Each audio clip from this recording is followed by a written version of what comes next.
नमस्कार दोस्तों, स्वागत है आपका हमारे चैनल पर, जहां हम आपको कहानियों के माध्यम से उन गहरे संदेशों और शिक्षाओं से रूबरू कराते हैं, जो हमारी संस्कृति और परंपरा में छिपी हुई हैं। आज हम एक ऐसी रोचक कहानी लेकर आए हैं, जो न केवल हमें उदारता और सहायता का महत्व सिखाती है, बल्कि यह भी बताती है कि हमारी परंपराओं और रीतियों में कितनी गहरी समझ छिपी है।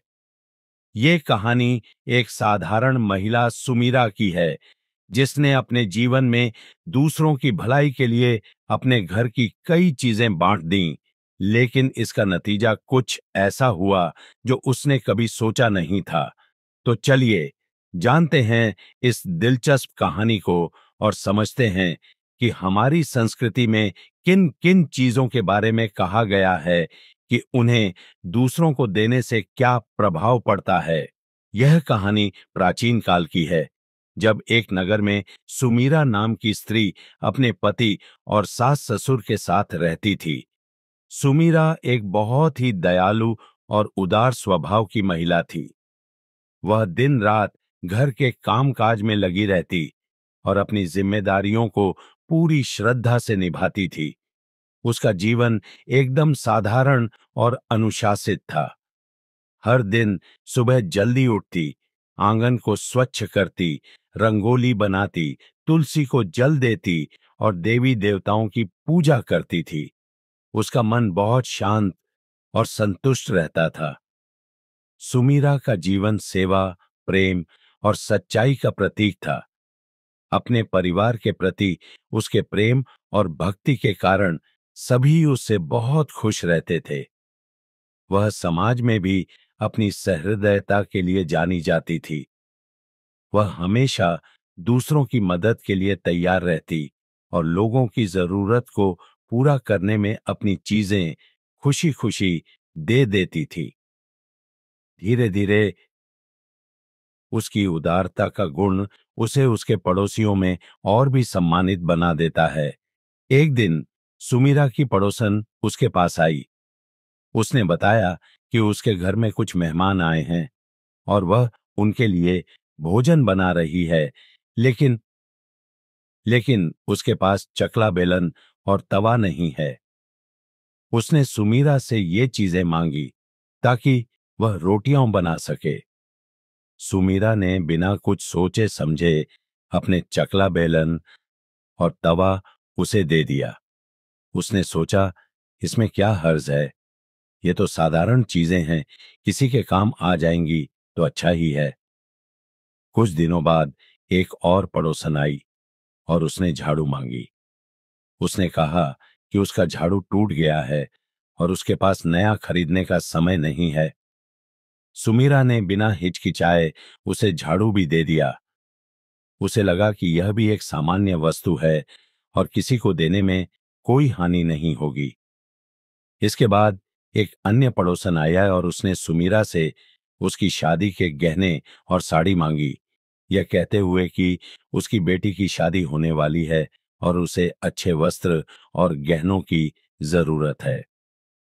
सुमीरा ने उसे अपने गहने और साड़ी भी दे दिए, क्योंकि उसे लगा कि शादी के अवसर पर किसी की मदद करना एक पुण्य का काम है। इस तरह समय बीतता गया और सुमीरा धीरे धीरे अपने घर की चीजें दूसरों को देने लगी। उसका परिवार और घर पर इसका असर पड़ने लगा। धीरे धीरे उसकी आर्थिक स्थिति भी कमजोर होती गई, लेकिन सुमीरा ने इस पर ध्यान नहीं दिया। एक दिन उसके पति संजय को पता चला कि उनकी दुकान में चोरी हो गई है और उनकी सारी पूंजी लूट ली गई। वे इस घटना से बहुत परेशान और दुखी हो गए। सुमीरा का पति संजय इस बात को लेकर चिंतित था कि आखिर यह सब क्यों हो रहा है। उसे लगा कि यह सब कुछ सुमीरा की अति उदारता का परिणाम है। संजय ने सुमीरा को अपने घर की चीजें दूसरों को देने के लिए जिम्मेदार ठहराया और उस पर गुस्सा किया।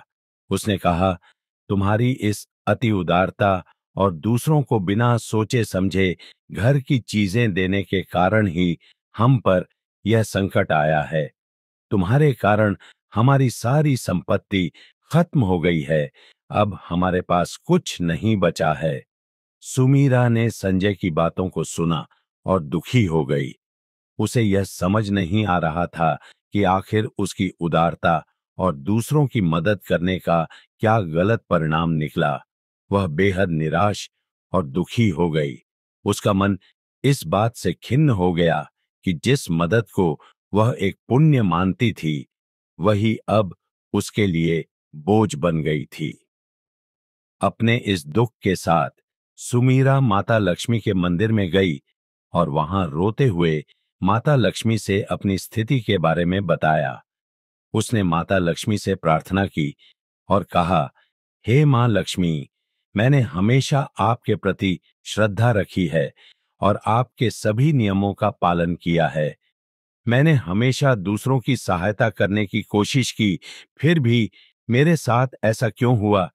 मेरे घर की संपत्ति लूट गई और अब मेरे पति ने भी मुझसे नाराज होकर मुझे घर से निकाल दिया है।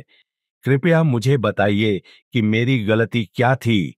माता लक्ष्मी ने उसकी करुण प्रार्थना सुनकर उसे दर्शन दिए और कहा, हे पुत्री सुमीरा, तुम्हारी नीयत अच्छी थी और तुमने दूसरों की भलाई के लिए ही अपनी चीजें दी, परंतु हर चीज को देने का एक नियम होता है। कुछ चीजें ऐसी होती हैं जिनका दान करने से घर की संपत्ति और समृद्धि चली जाती है। इन चीजों में विशेषकर चकला बेलन, तवा, झाड़ू, गहने और साड़ी शामिल हैं। ये वस्त्र और चीजें घर की लक्ष्मी का प्रतीक होती हैं। इन्हें अनजाने में या बिना सोच समझे किसी को देना घर से लक्ष्मी को बाहर जाने के समान होता है। सुमीरा यह सुनकर हैरान रह गई। उसने माता लक्ष्मी से पूछा, हे मां, मुझे यह ज्ञान पहले नहीं था। अब मैं अपनी भूल समझ चुकी हूं। क्या आप मुझे क्षमा कर सकती हैं और हमारे घर में पुनः वास कर सकती हैं? माता लक्ष्मी ने सुमीरा को स्नेहपूर्वक आशीर्वाद दिया और कहा, तुम्हारे मन की सच्चाई और पछतावे को देखते हुए मैं तुम्हें क्षमा करती हूं, लेकिन अब तुम्हें समझदारी से अपनी चीजों का उपयोग करना होगा। हर चीज की मर्यादा होती है और यह जानना आवश्यक है कि किन वस्त्रों और वस्तुओं का उपयोग केवल अपने घर में ही करना चाहिए। मैं तुम्हारे घर में पुनः वास करूंगी, लेकिन इस बात का ध्यान रखना कि भविष्य में इन वस्त्रों को बिना सोचे समझे किसी को न दो। अब जाओ और इस सीख को दूसरों में भी बांटो ताकि और कोई इस भूल को न दोहराए। माता लक्ष्मी के आशीर्वाद से सुमीरा का घर फिर से समृद्ध हो गया। उसका परिवार फिर से सुखी और खुशहाल हो गया। उसने माता लक्ष्मी की दी हुई सीख को हमेशा याद रखा और अपने जीवन में इसका पालन किया। तो दोस्तों, ये थी सुमीरा की कहानी और माता लक्ष्मी से मिली सीख। इससे हमें यह समझ में आता है कि उदारता और परोपकार करना निश्चित रूप से अच्छे गुण हैं, लेकिन इसके साथ ही विवेक और मर्यादा का होना भी जरूरी है। हमारी परंपराएं हमें केवल दिखावे या अंधविश्वास में विश्वास करने के लिए नहीं कहती, बल्कि इसके पीछे हमारी भलाई और समृद्धि का भी संदेश छिपा होता है।